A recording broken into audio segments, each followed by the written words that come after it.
From Hollywood, it's time now for... Johnny Dollar. Roy Vickers, New Britain Mutual, Johnny. Hi, Roy. How'd you like to try some Creole cooking? Okay, what's up? One of the bellhops at the St. Agnes Hotel in New Orleans had quite a time last night. He opened the safe and walked out with $7,500 in cash and a diamond necklace worth a cool $25,000. So help me, Roy. I didn't know bellhops had so much fun. That isn't all. He also stole a station wagon belonging to the hotel manager, not to mention the manager's wife. What do you want back? Mainly that necklace. It's the property of one of our clients. She was stopping at the St. Agnes and had it stowed in the hotel safe. Any line on the bellhop? Not a trace so far. The wife? Don't be funny. Can you hop a plane down there and see what's happened for us? Sure, Roy.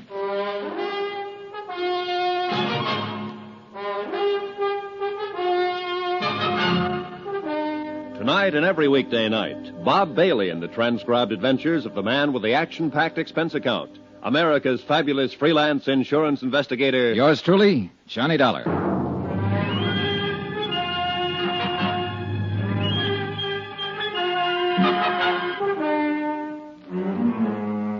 Expense account submitted by Special Investigator Johnny Dollar to the New Britain Mutual Insurance Company, Hartford, Connecticut.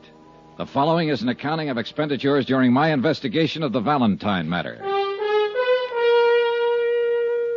Expense account item 1, $175 and no cents. Airfare and the incidental costs it takes to get from Hartford to New Orleans. Once there, I was more than surprised to discover the police had wound up the whole case. The prodigal bellhop, along with the $7,500 in cash, the diamond necklace, the station wagon, even the manager's wife, had all been recovered. Everything and everyone tearful, but intact. I reported this development to all parties concerned, phoned the airport for a reservation back to Hartford, which they said would be the following afternoon, and then looked around for something to do. I found a spot on Burgundy Street that seemed to be less crowded than the others and settled down for the evening. That's where it happened. He was sitting alone, tall, gray-haired, rugged. A face full of some 50-odd years, I guessed, and full of some other things no one could guess. It was 3 drinks at the bar before I made out who he was, who he had been. A man who was once big, in a way that only Prohibition made them big. This seat taken? No. Mind if I sit down, Mr. Valentine? Well, you can't be that old. How old? Old enough to recognize me. Recognize you from your picture.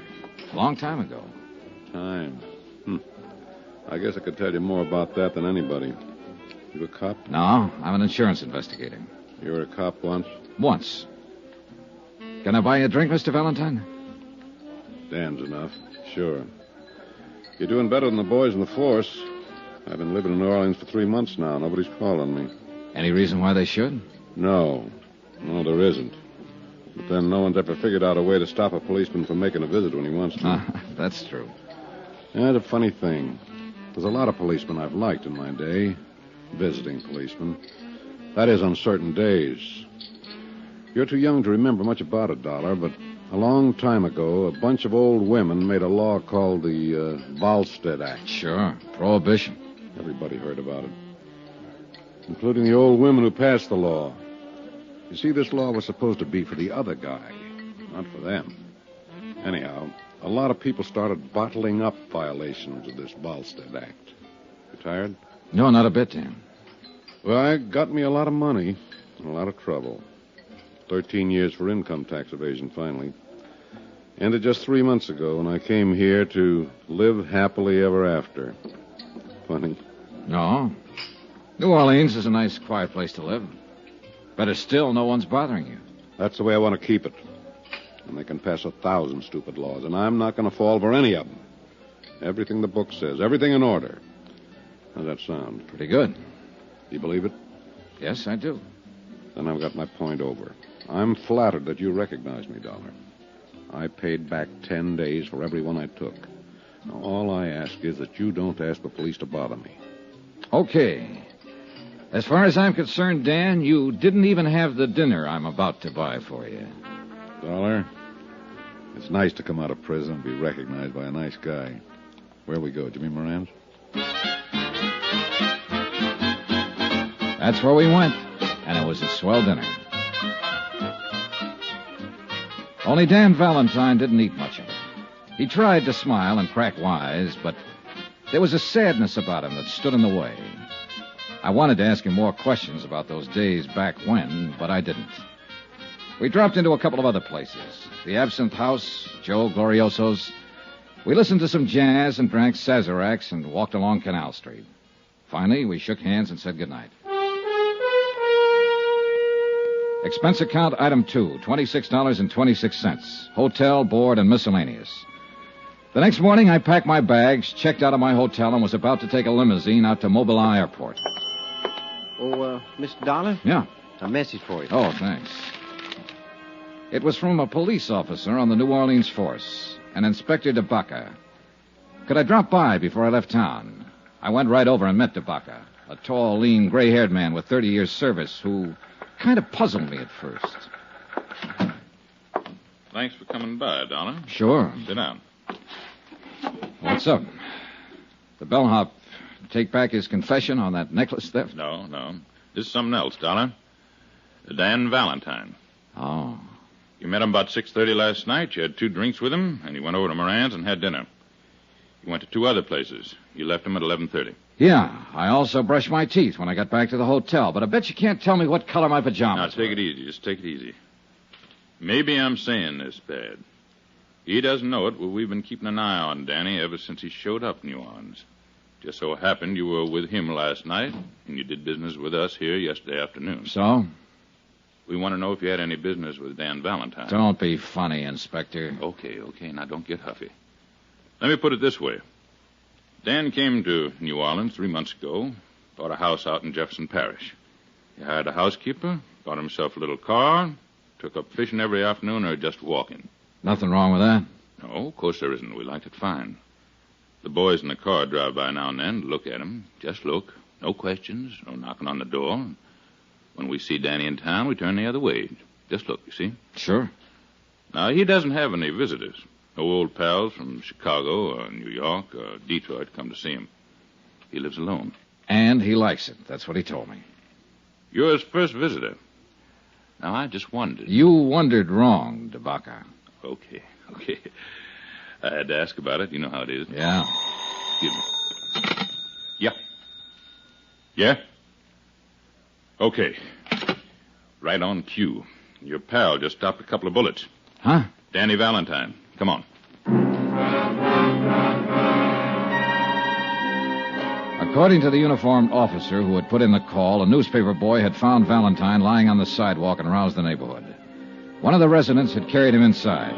The ambulance crew stood by the bed as we came in. Valentine was lying on his back, the white chenille spread under him changing to a deep red. 2 bullets had ripped ragged holes in one shoulder through flesh and bone.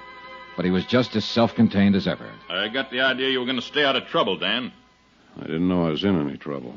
Hiya, Dollar. Okay. You went to the police after all? No. The inspector called me in. About you, Dan, but let's forget that for now. How'd this happen? This? Cleaning my gun. You're a loser, Dan. You're not supposed to have a gun. Oh, you know me and the law. We sometimes didn't hit it off. Odd, where is the gun? What gun? The gun you were cleaning when you were walking down the street and shot yourself. I swallowed it. Now, look. Somebody's taken a couple of shots at you, Dan. Nobody can tell us anything about it but you so far. We don't want you murdered. Well? Okay, boys. Get the ambulance back. Wait a minute. You're hurt. You're going to the police hospital. No. I've served my time and I'm clean. Being shot at even in this state doesn't make you a criminal. Dollar. Yeah, Dan. Do me a favor. Would you phone a private hospital and have me taken there? Go ahead, Johnny. Take it easy, Dan. I did as he asked. A crew from one of the large private hospitals was out there in a matter of minutes. And an hour and a half later, Dan Valentine was operated on and the bullet successfully removed from his shoulder. I waited around until he was taken to a private room, and Inspector DeBaca waited with me. Dollar? Yeah. Why don't you go back to Hartford? This isn't any of your business. I know. My plane takes off at 4. I'll be on it. Well, why are you waiting around here? Oh, to see how he is, I guess. You pal of yours? I just met him last night. You know that. But you're waiting around. Yeah. You want me to tell you why you're waiting around? You want to make sure he's okay. You met him last night, and outside of what you ever read or heard about him, you don't know him from a load of coal. But you want to make sure he's going to be all right. Well, so do I. Because in that room and on that bed lies quite a man. Well, that about summed it up. No matter what he had been or what he had done, Dan Valentine was quite a man. It was the same thing that had caused me to go over to him the night before and start a conversation. The same thing that caused me to believe his plans for living a quiet life in New Orleans. He came out of the anesthetic a half hour later, and he sent for me. Hi. Hi. They say it's going to be okay. Oh, sure. This is nothing. I just wanted to thank you for giving me a hand. Tabaka could probably help you more. All you have to do is tell him who shot you and why. I shot myself, and just for something to do. Look, Dan, I have a fair idea of how tough things were for you and how tough they can be now. But Inspector Tabaka understands it, too. He'll do everything he can to help you. But you have to help him, Dan. Tabaka's a good boy. You're right. You'll tell him who shot you? If there was any way he could help me, I'd let him know first. I'll handle this myself. Guess you'll want to be getting your airplane. Yeah. Good luck, kiddo. Same to you. I went back to my hotel, picked up my bags, and took a cab to Mobilon Airport. My plane had developed engine trouble, and there was going to be a 5-hour delay. I killed time at the bar and in the restaurant and just standing around looking at the field at night. By that time, the newspapers carried the story of the attempt on Dan Valentine's life. It was as skimpy as the story Dan had told himself, and it troubled me. Mr. Dollar. Yeah? Long-distance call for you from Hartford. You can take it right in there. Oh, thanks.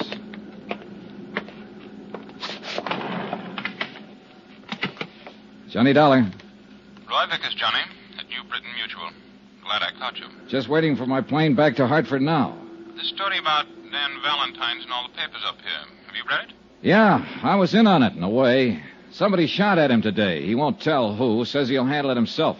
Can you find out, Johnny? I don't know. Why? We carry a $50,000 policy on him. Somebody's trying to kill him. We'd like to know all about it. You mean I can stay here and work on this? Yes. Okay, Roy.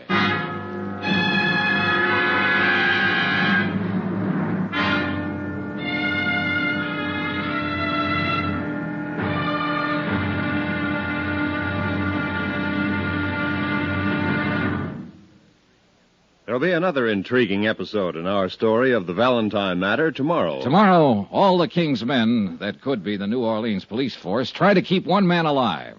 And they almost do it. Join us, won't you? Yours truly, Johnny Dollar.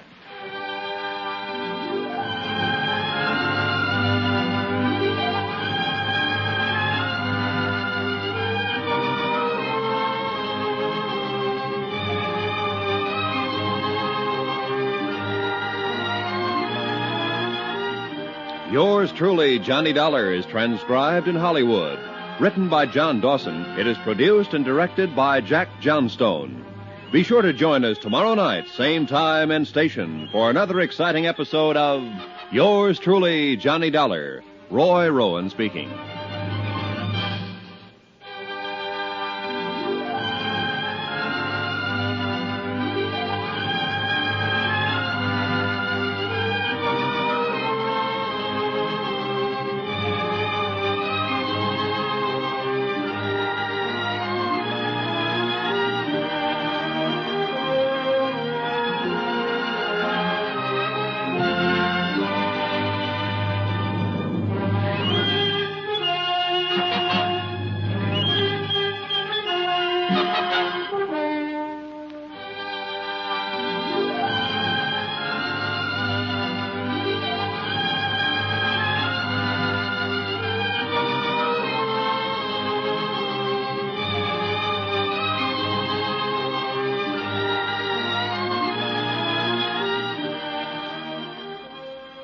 From Hollywood, it's time now for...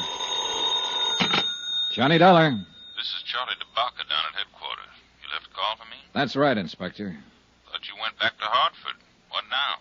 The company I represent happens to hold an insurance policy on Dan Valentine. They asked me to stay here in New Orleans and look into this attempt on his life. How'd they hear about it so fast? Well, it was in all the papers and on the wire services. Valentine's always been news, ever since Prohibition. Yeah, a guy like him would be.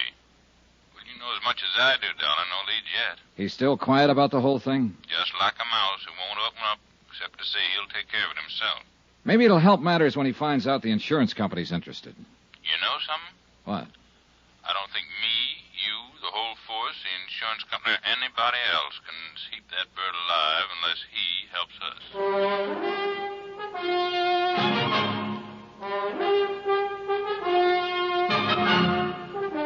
Tonight and every weekday night, Bob Bailey in the transcribed adventures of the man with the action-packed expense account, America's fabulous freelance insurance investigator. Yours truly, Johnny Dollar.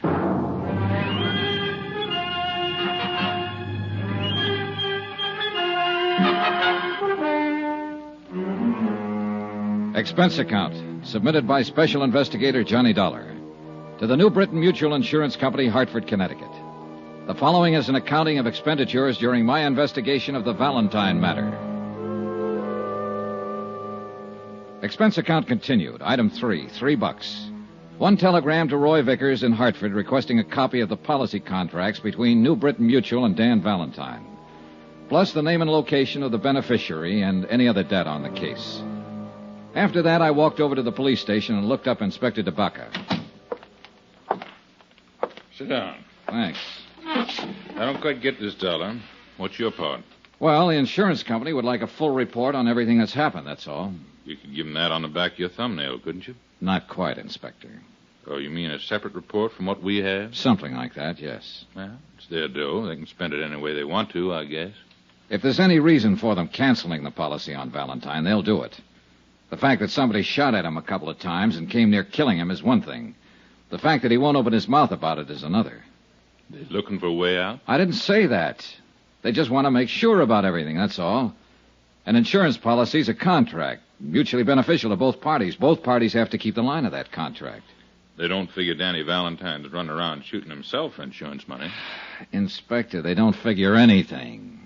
Well, now that you've been official, be unofficial. What's your idea? Well, Valentine's got a legitimate policy with the company. They don't want to see him killed. They tell me to investigate the shooting. Actually, they're telling me to see to it that he stays alive and well. Oh, that makes sense. Good luck. If you'll sort of let me tag along on the case, I'd appreciate it. Well, we'll see. Oh, what's the matter now? It just occurred to me. Valentine bought a house out in Jefferson Parish 3 months ago, a couple of days after he was released from a federal pen. Now, he's lived there quiet, minding his own business, keeping his nose out of trouble. Yeah. Well, as long as a man does that, even a man with a background like Valentine's, as long as a man does that, we don't bother him, and he doesn't bother us. Well, so? So what happens? Yesterday, you meet him and have a couple of drinks with him. Hello, goodbye. Boom, boom. He gets shot twice. By somebody, somewhere.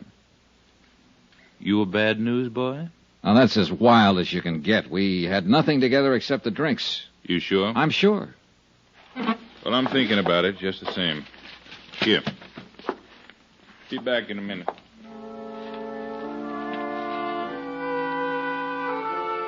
The bulky, thick folder Inspector DeBacca shoved across the desk at me was marked Valentine Daniel.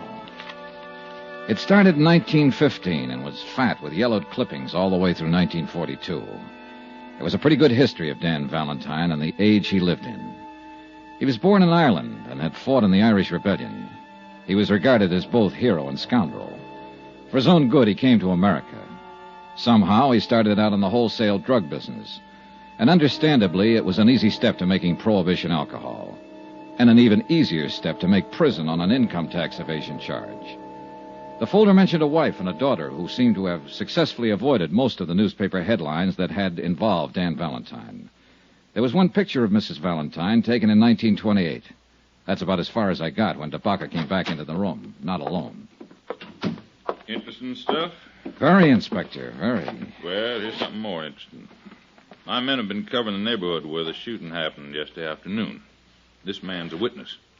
This is Mr. Dollar. He's an insurance investigator. It's Willie Blakely. Oh, how do you do, sir? Hope you can help us, Willie.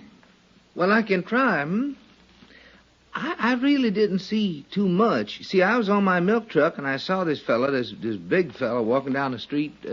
What's his name? Dan Valentine. Yes, sir. Well, he was just walking, like for an early morning walk, and then I saw this car come around the corner, and there were a couple of men in it. What kind of car? I think it was a Buick sedan. I'm not sure. It was a black car. You happen to get the license number? No. All right, go on. Well, sir, this Mr. Valentine, he looked up when he saw it coming, and he stopped. You know, kind of funny. No, I don't know. Tell me. Well, you know, like he was surprised. Do you think he was surprised at who was in the car? Yes, sir, that's it. He sort of smiled. Not a hello kind of a smile. Sort of a sad smile. Didn't wave, just stood there. I couldn't see the men in the car by then, so I don't know how they were looking at him. Did you see them as they rounded the corner? Yeah, just a couple of fellas, dark coats and hats. Would you know them if you saw them again? I don't think so, Captain. Okay. 2 men. Yes, sir. So this Mr. Valentine stopped and looked at him and gave him this kind of smile. He recognized them, you think? Oh, yeah. And then I heard a noise, you know, something like whack, whack. And Mr. Valentine fell down, and the car drove off. Did Valentine go for a gun? No, sir. What did you do then? Well, I got out of there. Why? I didn't know what was happening. I didn't want to get hurt. You didn't even try to help him? No, sir, I was scared. I didn't know what that whack, whack was, sir. And it took you all this time to tell us about it. Sorry, Captain. Dollar, Yeah. you got something to worry about. Hmm? That noise he was talking about didn't sound like regular gunshots, or he would have said so. Silencer. What else?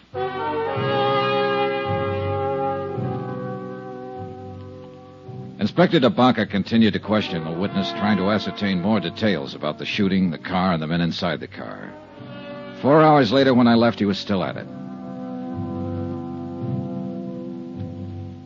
Some more expenses. Item 4, $2.50. Cab fare from police station to hospital.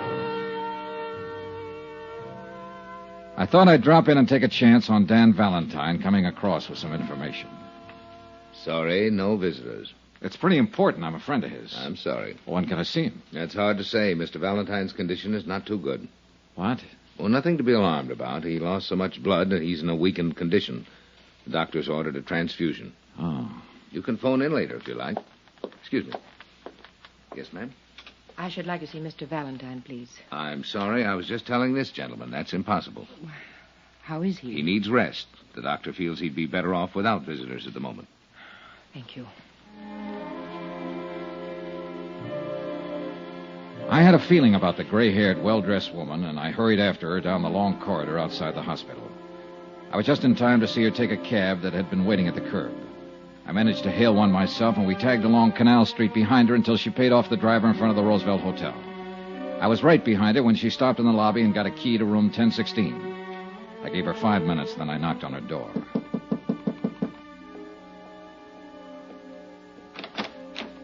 Yes? Hello, Mrs. Valentine. My name's Johnny Dollar. Ann Valentine looked at me for a long time. I had to hand it to her. There were no tears, no frowns or screams. Just a wide, frank look from a woman who, by any man's standards, had once been beautiful. I haven't been called by that name for many years. You're a reporter, of course. No, I'm not. I'm an insurance investigator. In a policeman's office today, I saw one of the few pictures ever taken of you. At this hotel, I'm registered under the name of Ann Ward. Ward is good enough for me, Mrs. Valentine. May I come in? Yes. Now, what is it you want, Mr. Dollar? Possibly the same thing you want. To keep your husband alive. I believe that's up to the doctors, isn't it? Not quite. If he was shot at once and he won't help the police find out who did it, there's a reasonable chance he'll be shot at again. Do you know who did it? Well, who it might be. Look, the police have found a witness who describes 2 men as having done the shooting. Can you add anything to that? Mr. Dollar, I haven't seen Dan in over 13 years. I haven't written to him, talked to him, or contacted him in any way, either while he was in prison or these last few months he's been out. I see. It was his idea. But he must have had a reason. He did. Our daughter. Oh.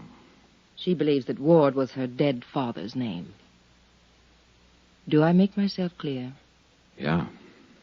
I read about the shooting. I caught the first plane here because I thought I might help Dan. My daughter thinks I'm on a little vacation by myself. You don't believe me, do you? Well, in view of what you've just said about not having written to him for 13 years... That was the way he wanted it. I was never ashamed of Dan, never. He was ashamed of himself and how his activities might affect us. He gave me everything I ever had out of life. In New Salem, that's where we live, and live very well because Dan saw to that part of it before he went to prison. We are considered very proper people, Teresa and myself. Dan sacrificed a great deal for that consideration. I think that you've sacrificed a great deal yourself, Mrs. Valentine. When I go back to the hospital to see him tonight, he'll probably tell me to pack my bag and go home, that there's nothing to worry about. But there is something to worry about, isn't there, Mrs. Valentine? He won't talk about it, and you won't talk about it, and both of you know all about it. Oh, Mr. Dollar, you're a very young man. I'm sorry if I sound like I could help you. I can't. Please go. I went back to my hotel and had some dinner. Then after a while, I put in a phone call to the hospital and found out I could talk to Dan Valentine between 7:30 and 9. About then, a special delivery came for me. It contained the information I wanted regarding the policy on Dan Valentine. I noticed that the beneficiary was a Jewel affair, wife and daughter, Ann and Teresa Ward. I had to check with Inspector DeBaca just once more. No luck. He had been unable to identify or locate the two killers described by the witness. He was trying to trace the car. 7:30 on the dot, I was at the hospital. The reception desk seemed reluctant to talk and referred me to the head nurse, who happened to be out to dinner, who referred me to the surgical nurse, who took me aside and told me to find a crystal ball. Mr. Valentine's gone. We have no idea when. How could he be gone? We started to give him a transfusion. He jumped up suddenly, knocked down one of the male nurses, grabbed his clothes, and ran out of the hospital. Just as simple as that. I thought he was in a serious condition. Shh, keep your voice down. He was in a serious condition, and it's going to be critical pretty soon. Running around town bleeding from 2 bullet wounds. If you want to keep him alive, Mr. Dollar, you better find him and find him fast.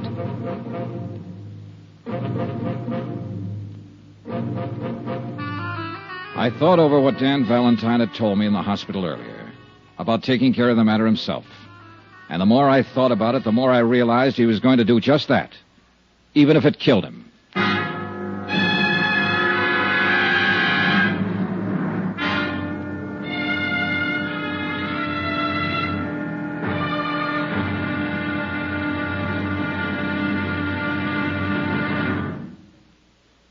There'll be another intriguing episode in our story of the Valentine matter tomorrow. Tomorrow, what happens to a 30-year-old grudge when somebody explains it with bullets? Join us, won't you? Yours truly, Johnny Dollar.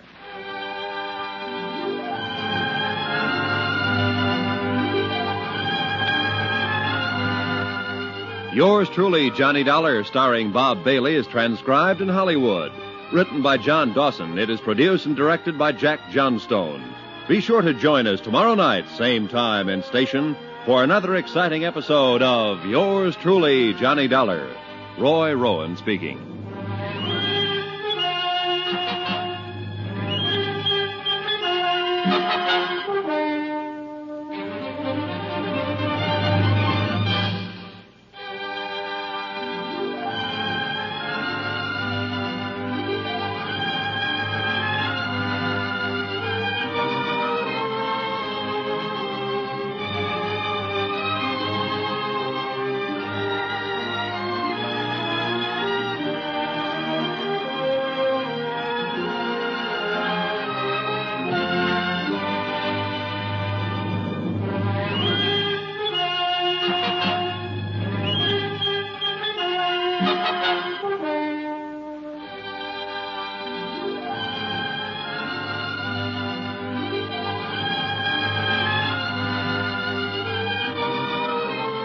From Hollywood, it's time now for... Johnny Dollar. This is Ann Ward, Mrs. Valentine. Have you heard anything about Dan? Nothing, Mrs. Valentine. The police are looking everywhere for him. I went to the hospital tonight, and they told me he walked out. He might die, Mr. Dollar. I know, Mrs. Valentine. Did you tell anyone I was here in New Orleans? If you mean, did I mention it to the police? No. Thank you, Mr. Dollar. That was very kind of you. But it makes me mad that I didn't, Mrs. Valentine. I know you don't want anybody to find you're related to him because of your daughter. But I also think you could help the police in this situation. You could help them find Dan and put him back in a hospital. Mr. Dollar, would you come over and talk to me, please? Please.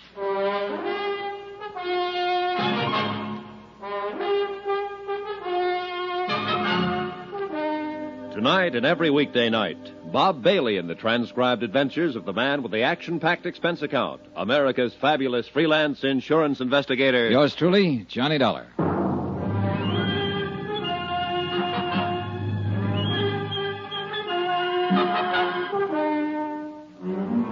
Expense account submitted by Special Investigator Johnny Dollar to the New Britain Mutual Insurance Company, Hartford, Connecticut.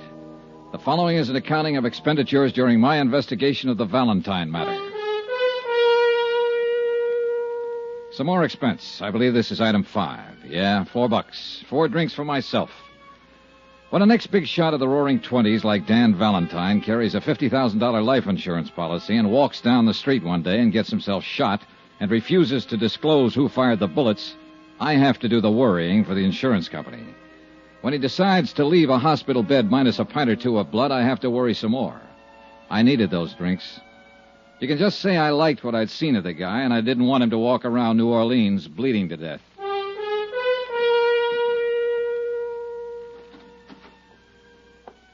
In here, please, Mr. Dollar. The wife, who hadn't seen or heard from him for 13 years, looked pale and wan. It was obvious that the strain was beginning to tell on her, although she tried hard not to show it. Doesn't it ever cool off in New Orleans? Sometimes. But I'm not here to talk about the weather, Mrs. Valentine. You know that. Yes, I know. Well, don't just stand there and give me the tears, then. If you've got anything to say, say it. If you know anything that'll help, let me know about it. You're perfectly right in being angry with me. Mr. Dollar, I honestly don't know where Dan is. Well, do you know why he'd get up out of a hospital bed and endanger his life? I have an idea he might have wanted to see somebody. Who? I don't know. The 2 men who shot at him? Perhaps. I just don't know. We aren't getting anywhere, Mrs. Valentine. Look, I'm going to talk to you frankly. Why did he come here to live in New Orleans? Well, You live in New England with your daughter, Teresa. Obviously, Dan thinks a great deal of you and her. He's given you everything, provided for you with all of his troubles. Spent 13 years in prison. I can imagine his thoughts about you and her while he was in there. And yet he comes out and lives 2,000 miles away from you. He didn't want to interfere with Teresa in any way. Sure. But it seems to me he'd want to look at you, at her certainly. Even if it was a matter of living in Boston and taking a bus to New Salem and standing on a street corner one day to watch the two of you cross the street. That sound reasonable to you? If you put it that way. Well, look, there's some reason he picked New Orleans. Some reason he didn't give himself the little gratification of just looking at you and Teresa. Why? Why here? I'm sure I don't know. And why is he running around now? I can't answer that either. But it must have something to do with you and your daughter. Obviously, you're the only ones he ever cared about. Well? I honestly don't know. Well, then I can't help you, and I can't help myself or him. You mentioned his having a reason to be in New Orleans. Maybe... What? There was a man named Webster, Conrad Webster. He was a member of the Illinois Bar once, in those days. Did a great deal of work for Dan and friends of Dan. I think he lived here. Wait a minute. I've seen that name. Yeah, on copies of the insurance policy. A man named Webster had the power of attorney. He bought the insurance. There's a trust in there for your daughter. Yes, Conrad Webster was an old friend of Dan's. I don't even know whether he's alive now or not. He drank a great deal later on. I think he lived here. Was he the kind of friend Dan would go to if he needed help? Yes, I think so. All right. What are you going to do? It's just something to look into. I'll try and find Webster, and maybe I can find your husband. Thank you for coming by. I needed somebody to talk to. What? I hope he stays alive, Mrs. Valentine. Item 7, $16. The money it cost me to find out the location of Conrad Webster. I started at his last known address, followed a series of bars, and finally got information from a bartender that led me to the crummier half of a decaying duplex on Gentilly Street. Everything was quiet for Gentilly Street.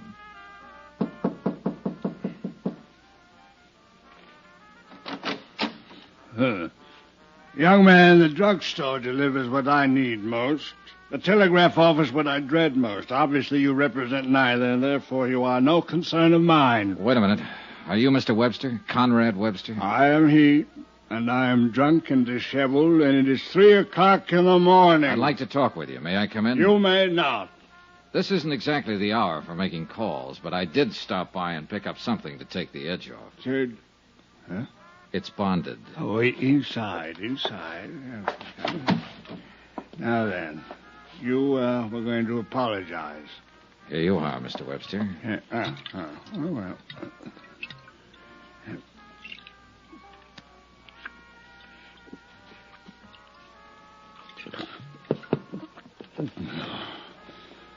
Now then, as long as this lasts, you will last. All right. I'm looking for a man. The entire world is looking for a man. Just one man. A man they blindly presume will break off these shackles that bind us and lead us forth into eternal justice. Yeah, sure, but that's not why An ironic anticipation. I'm talking about Dan Valentine. You are? Yes, I'm a friend of his. No, you don't come from that place. The pallet is not with you. You lie. I didn't say I was in jail with him. And where else would he have made friends these long years? He's out of prison now. He's been out for 3 months. And I'm aware of that. Did you know he was shot at yesterday? 3 hours ago, he left his hospital bed. I thought he might have come to you. Is he here? He is not. Do you know where he is? I do not. Mr. Webster, if Valentine isn't back in the hospital pretty soon, he'll die. Why is the phenomenon of death so persistently alarming? So he will die. They all die. Usually from a bullet. And that's what's going to happen to him. 2 bullets he stopped yesterday. Do you understand me? Acutely. You've impressed me with the urgency of his situation. But Dan Valentine is not here, nor has he been here, nor has he contacted me, nor do I know where to contact him. All right, Mr. Webster, all right. I guess I believe you. Your concern for him is a distressing irritation. Well, what is the reason for it? I'm an insurance investigator, and it's my job to keep him alive. More than that, I like him. I told you I was his friend. I think he deserves to live. You, his friend? No. You are too young to be his friend. His friends, for the most part, are gone. Like the long years, like Homburg hats and the Charleston and Lime Ricky.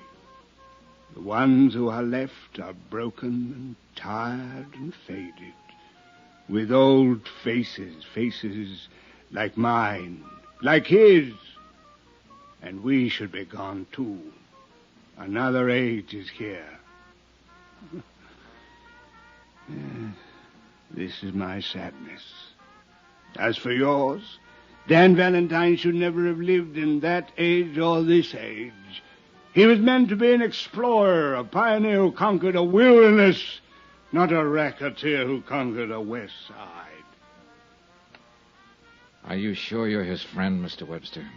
I once thought so. He once thought so. Now, I haven't strength enough to be anyone's friend. What's your name? Johnny Dollar. Good night, Mr. Dollar.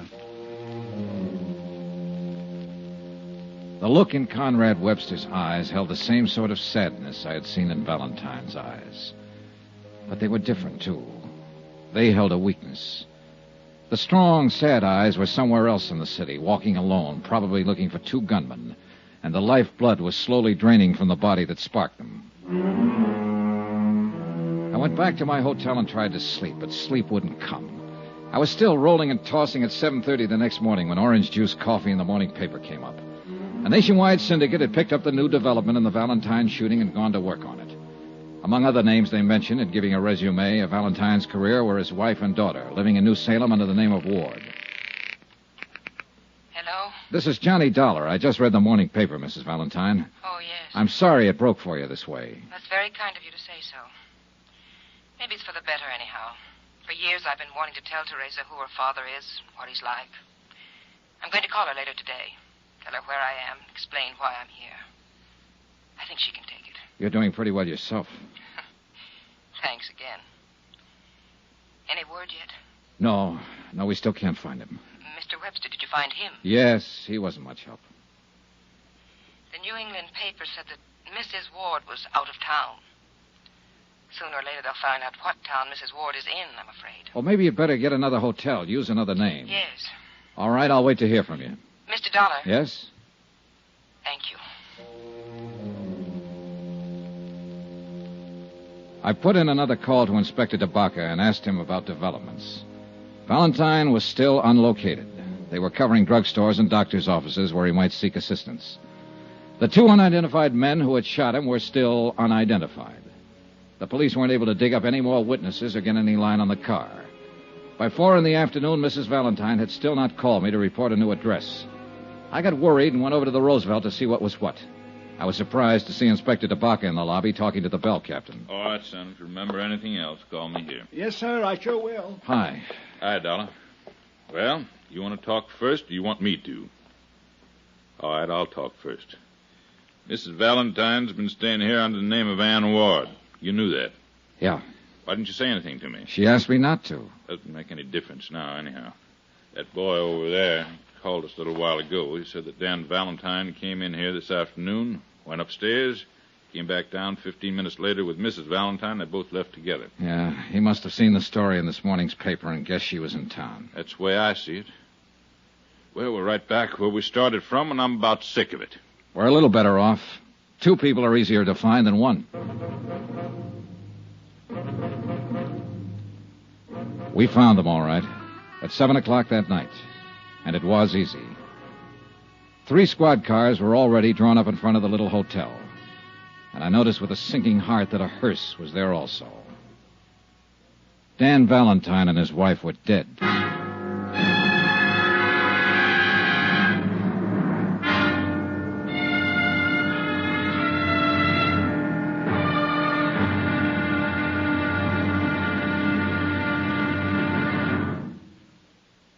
There'll be another intriguing episode in our story of the Valentine matter tomorrow. Tomorrow, proof that the murder of Dan Valentine and his wife aren't the only murders to be solved. Join us, won't you? Yours truly, Johnny Dollar.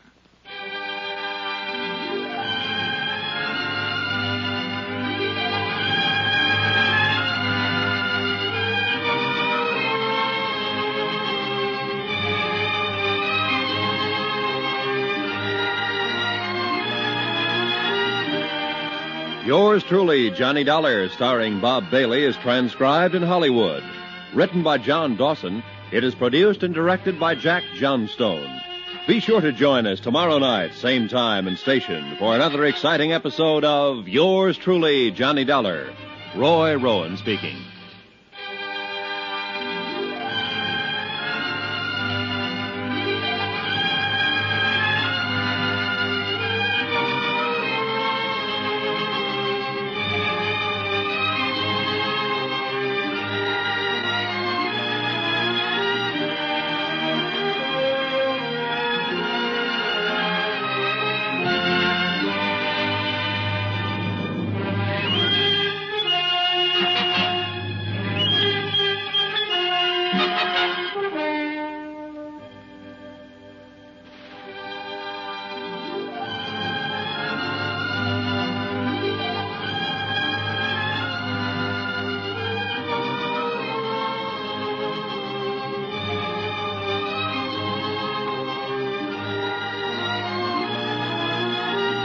Hollywood, it's time now for...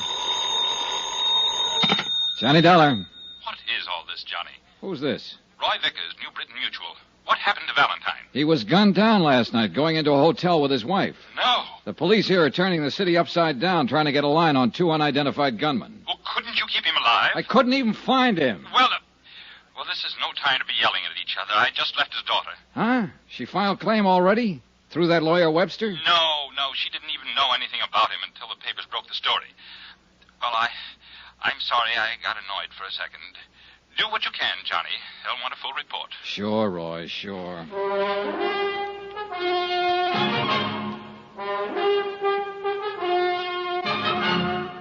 Tonight and every weekday night, Bob Bailey in the transcribed adventures of the man with the action-packed expense account, America's fabulous freelance insurance investigator. Yours truly, Johnny Dollar.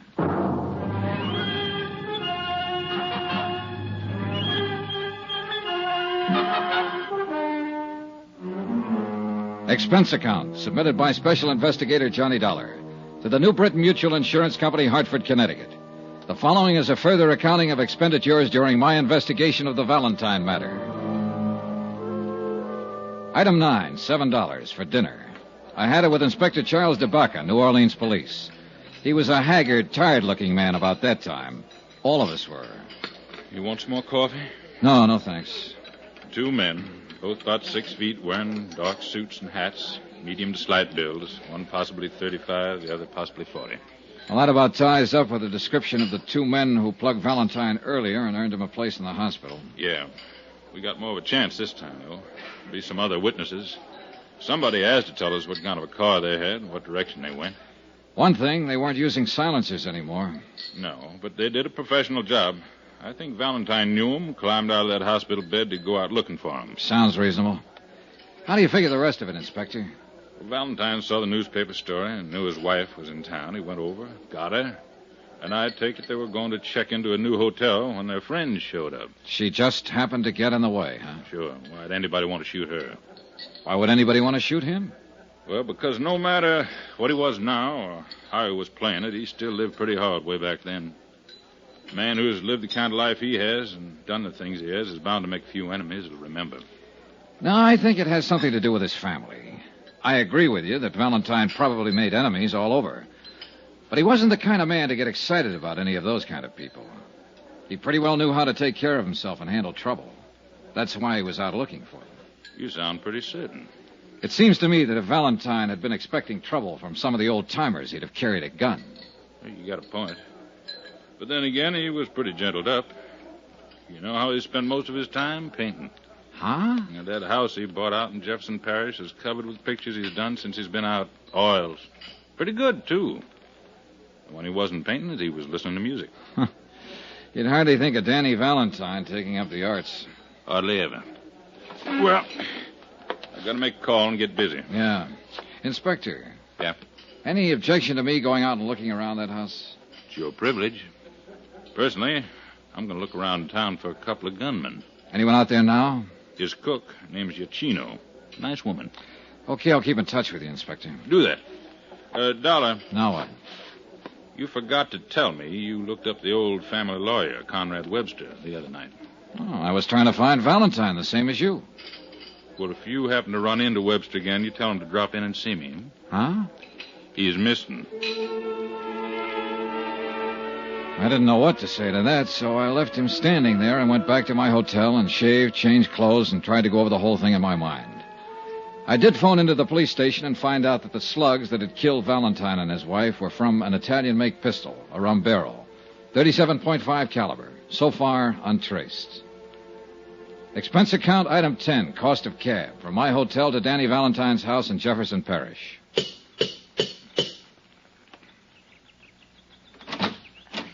Yes, sir. How do you do? Are you Mrs. Iachino? Yes, sir. Who are you, please? My name is Johnny Dollar, Mrs. Iachino. I'm from New Britain Mutual Insurance Company. I'd like to talk to you, if I may.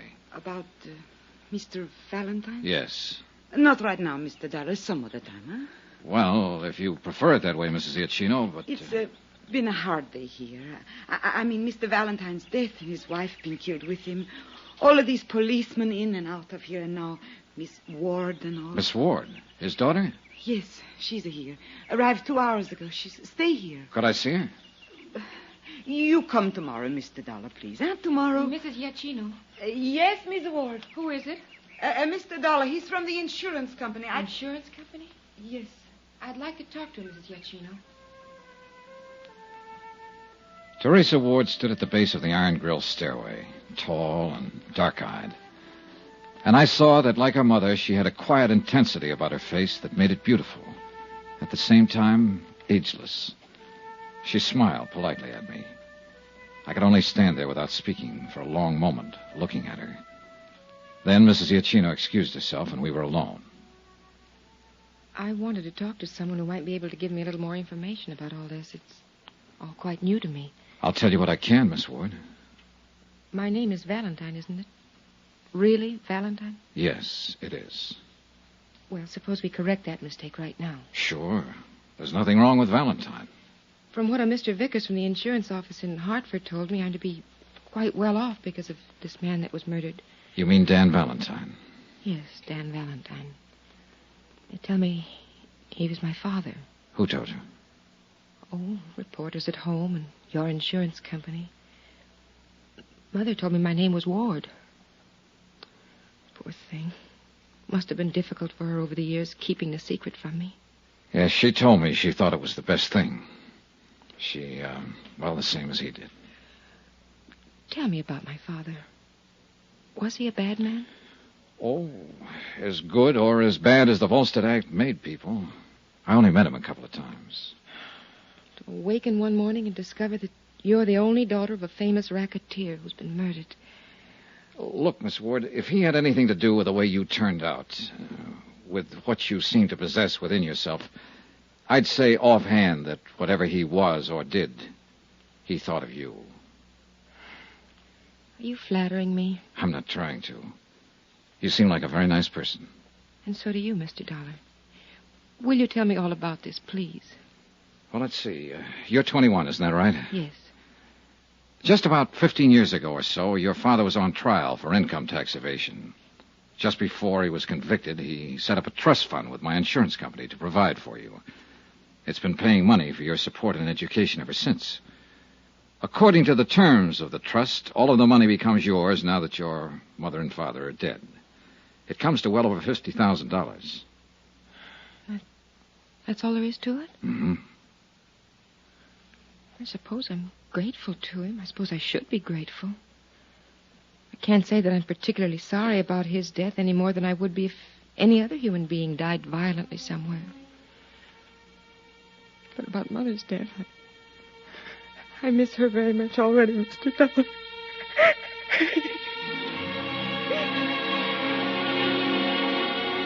She was holding up pretty well until that point. Then she let go. I held her in my arms and I talked to her. I told her what I knew of her father's life and death. She told me how she'd been reared so far removed from anything that might have connected her in the least way with the Valentine name. Altogether, it was a revealing conversation for both of us. Mrs. Giacchino brought us some food and wine. How long will you be in New Orleans? Until all of this is straightened out? You mean until they find out who killed my mother and father? Yes. How about you? Oh, I really don't know. After the funerals, I suppose I'll go back. But I wanted to see him, to see what he looked like, what kind of life he led. He was just an ordinary man, wasn't he? You seen these pictures before? No, this is my first time in the house. Look like Italian landscapes to me. Very good. Mm-hmm. Must have been something he had with Mother. Hmm? She was from Italy. May I ask you something? Yes. How do you feel about him now? Is this for your report? For myself. Well, since you've been here, these last 2 hours, I've begun to think of him for what he was. My father, I mean.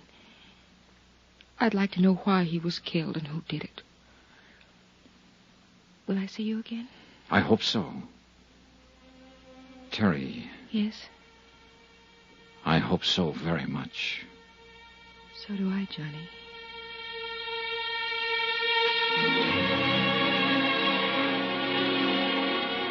I left her at the door that night with a warm sensation inside of me. Something I certainly hadn't expected in the business at hand.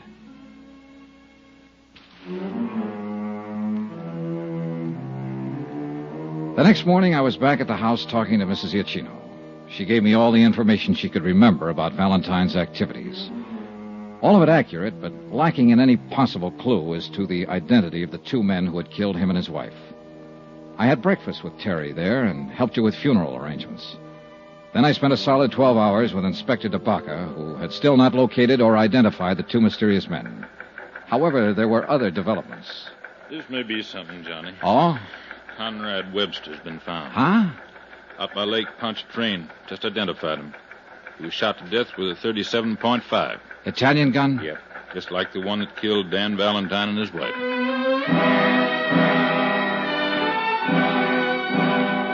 It later developed that the slugs taken from Webster's body, when compared with those that had killed the Valentines, were fired from the same weapon. The case took on proportions. Every available bit of information regarding the two ex-big shots of the 20s was located, read, and reread. It meant activity in cities like St. Louis, Chicago, Detroit, and New York. But no new information as to the identity of the killers. I went back to the house. Johnny. Here. What is this? You're shaking. Hold me, please. Sure. I suppose I'm being a terrible fool about it all, Johnny, but they've been after me all day. Cheap little things. Newspaper syndicate wants me to write my exclusive story as the shadow daughter of Dan Valentine. Fairy princess of a racketeer. Take it easy. Even Hollywood called some producer. Oh, Johnny, I shouldn't have come here at all. Then what would I have done, Terry? And what would I have done? Make yourself a drink, Johnny. I'll go put on a new face.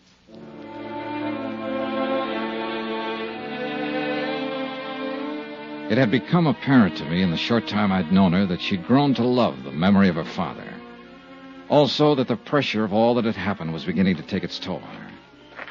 We were walking down the gravel path away from the house. She was quieted down.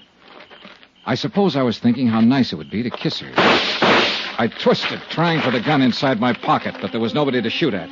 The two men who had fired the guns were already out of sight. I was alone with Terry Valentine, who was hanging on the gate. I caught her before she fell. Why me, Johnny? Why? She was dead before I could answer.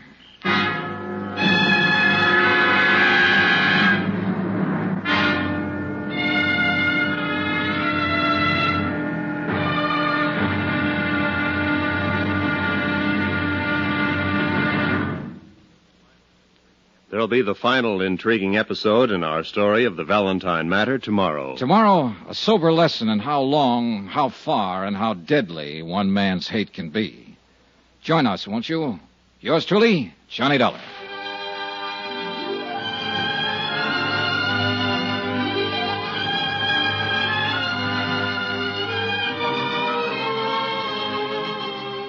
Yours truly, Johnny Dollar, starring Bob Bailey, is transcribed in Hollywood. Written by John Dawson, it is produced and directed by Jack Johnstone.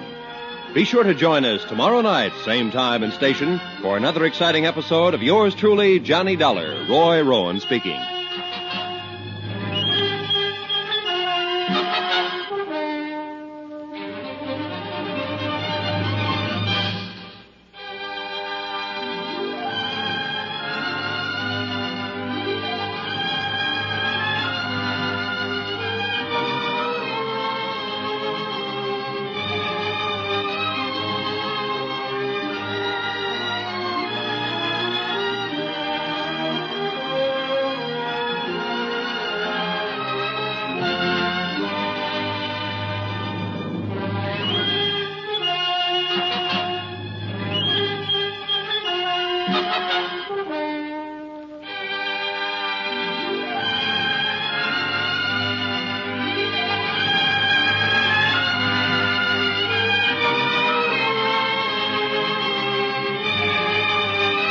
From Hollywood, it's time now for Johnny Dollar. Hey, what are you doing at the Valentine house? Get a car out here quick, Inspector. Terry Valentine's just been shot. Two guys Now, showed up. Slow down. When did all this happen? A few seconds ago. Ambulance? No good, DeBaca. She died in my arms. Oh.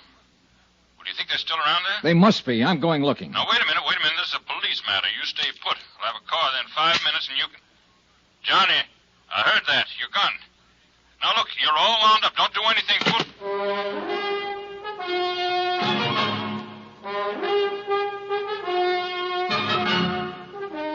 Tonight and every weekday night, Bob Bailey in the transcribed adventures of the man with the action-packed expense account, America's fabulous freelance insurance investigator. Yours truly, Johnny Dollar.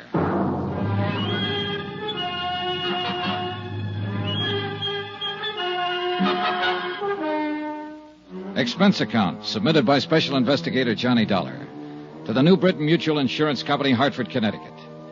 The following is an accounting of further expenditures during my investigation of the Valentine matter. Dan Valentine, ex-gangster, and, of course, your policyholder. But then his wife was killed, too. Then his lawyer. Then his daughter. The girl that 30 seconds after Terry Valentine died in my arms, I was stumbling down the gravel path that led from her house to the road. It had all happened so suddenly I can't say that what I did from there on or what I felt was entirely rational. All I know is I hadn't heard a car leave the area, which meant the two killers were still somewhere nearby. Then in the dim light, I saw the car. A man was climbing into it. Hey, stop! Stop or I'll shoot! Stop!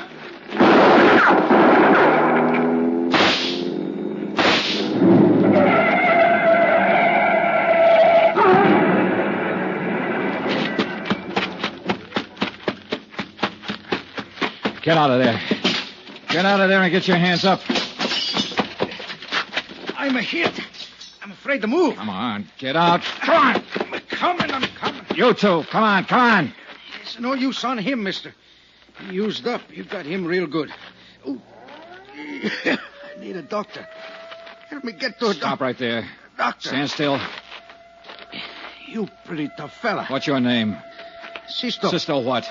It's good enough for you. I need a doctor bad. Listen. Ooh. Tell it to me. Tell it to me right now. If you don't tell it to me now, you'll never tell it to anybody. Tell it! No. Tell it! I need doctor. Tell it! I die first. Johnny! What is this? Who's he? He's going to kill me. He's going to kill me. Now, you better give me that gun, Johnny. Estate will take care of him. Thanks. I should have done it. I wanted to do it. I know, son. Come on, let's get out of here. But I didn't get out of there. I waited around while they dug the body of the other man out of the smashed-up car, and while they carried the still, limp form of Teresa Valentine away. She was the third member of the family who had died violently within 3 days.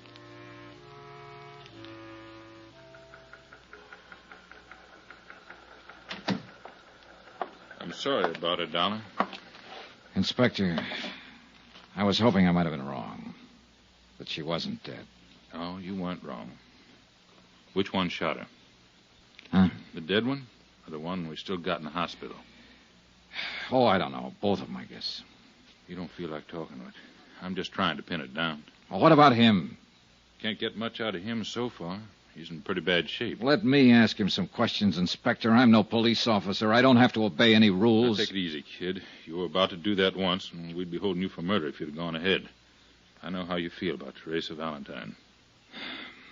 Has he said anything at all? Nothing. We found papers on him and the other one that makes them brothers, Sisto and Darby Chianti, from New York.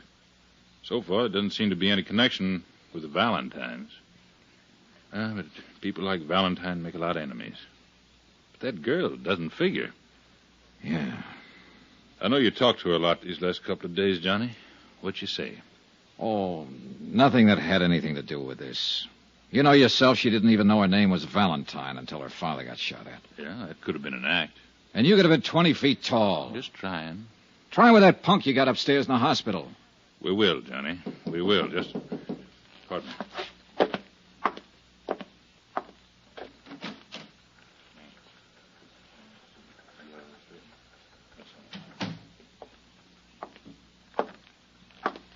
Johnny? I got bad news. Maybe I spoke too soon.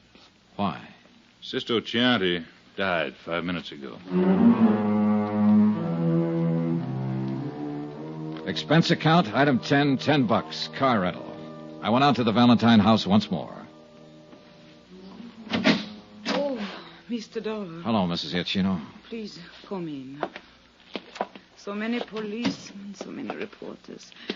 I've been trying to close the house. Sure. I know how you must feel. I mean about her. What of these Chianti brothers? Well, we don't know much about them yet. The New York police is still doing a rundown on them. Don't let me stop you, whatever you're doing. I'll just look around if you don't mind. All right. Oh, one thing. Yes? Did Mr. Valentine make any provision for you? Yeah. He thought of me. $1,000. Whatever he was, the man I knew was kind and good. And his sins had been forgiven him. I spent 2 hours or better going from room to room, looking at the oils that Dan Valentine had painted. Pastoral scenes, happy scenes, gay scenes, all of them with colorful Italian backgrounds. I was thinking about that when I walked into Inspector DeBacca's office late that afternoon. I don't get it, Johnny. Don't get what? Here. This came from New York on the Chanty boys. Oh? They came to this country when they were 18 and 21. Both of them were naturalized citizens, lived with their father. Records? Not a thing. No trouble ever. What else? That's about it. New York police can't seem to locate their old man. Disappeared about a week ago. Lived on the east side. What's about him? Well, that's another funny thing. He's taken out his papers and was due for an examination with the immigration people this week. They're looking for him, too.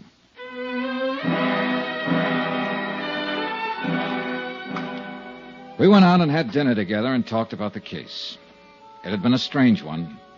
The deaths were useless, the motives unknown. I parted company with Inspector DeBacca and went back to my hotel to trouble it out with sleep. About 11 o'clock, I had a phone call. Johnny Dollar. This is DeBacca. Old man Chianti just showed up at our city morgue and wants to take his 2 sons back to New York for burial.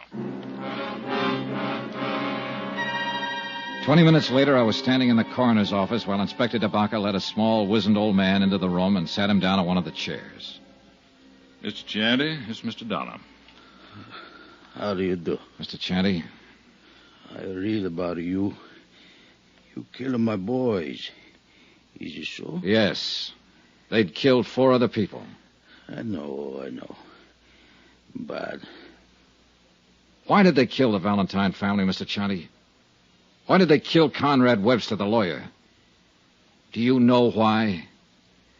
I know. Then tell me. They're all dead now. I'm still alive, Mr. Dollar. He refused to talk about his sons or any of their activities. DeBacca held him to answer to the immigration officials. He remained in his cell, silent and noncommittal to all visitors, including the chaplain. I appeared before the coroner's jury the following morning and was cleared of any charges. Pietro Chianti still had said nothing. And he looked at me as though he was going to keep on saying nothing. Mr. Chianti? I see you, Mr. Dollar. More questions? Dan Valentine's wife was your daughter, wasn't she? Wasn't she? All right, you don't have to admit it. I have a copy of the marriage license right here. It came from New York this morning. She was my daughter. Is that all you have to say now? I no talk. Then I will, Mr. Chianti. Because your daughter, Mrs. Valentine, had a daughter herself, Teresa. A lovely, wonderful girl that your 2 sons killed. I happen to know that girl. I might have been in love with her, I don't know. But I do know. She had to die, too. What? This Conrad Webster, Mr. Valentine, and my own daughter and granddaughter, they had to die. All bad. You? See, I order it. You ordered it. And who are you? God? I am the father. When a daughter marries a bad man, only bad can come from it. The granddaughter was then bad. He come to our village many years ago. Take her away. He and the man Webster help him. It lived with me. The stealing of my own flesh and blood. All this time it grow inside of me. I am old, but I keep on living. Only so I can come here and find him and destroy him. And her. And the daughter and the lawyer man who helped him. And I destroyed them through my sons. A whole family. Vendetta. Was that it? If you like. Vendetta. He was a bad man who did bad things. Bad man.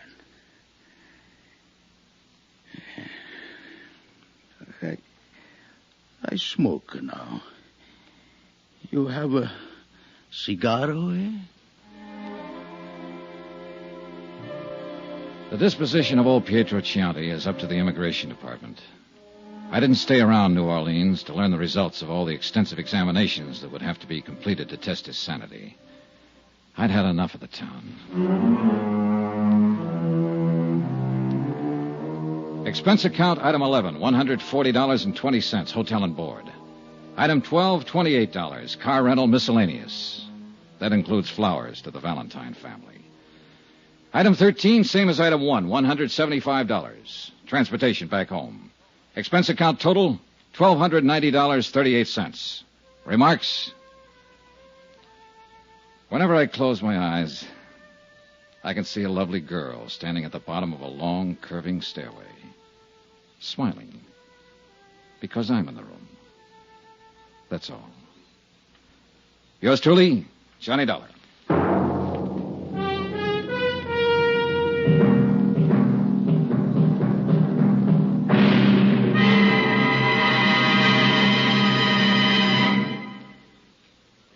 Remember, please, there'll be another exciting story for you beginning next Monday night. Monday, the Lorco Diamond Matter, in which a trip to Algiers makes Come With Me to the Kasbah sound like an invitation to a Sunday school picnic.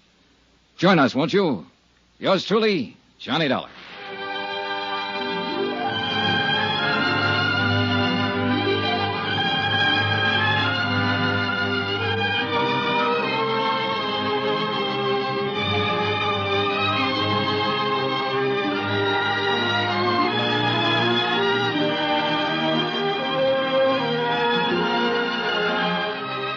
Yours truly, Johnny Dollar, starring Bob Bailey, is transcribed in Hollywood. Written by John Dawson, it is produced and directed by Jack Johnstone. Heard in this week's cast were Lillian Baeff, Betty Lou Gerson, Barney Phillips, Will Wright, Forrest Lewis, Marvin Miller, Jay Novello, and Jack Boyles. Be sure to join us on Monday night, same time and station, for another exciting story of Yours truly, Johnny Dollar. Roy Rowan speaking.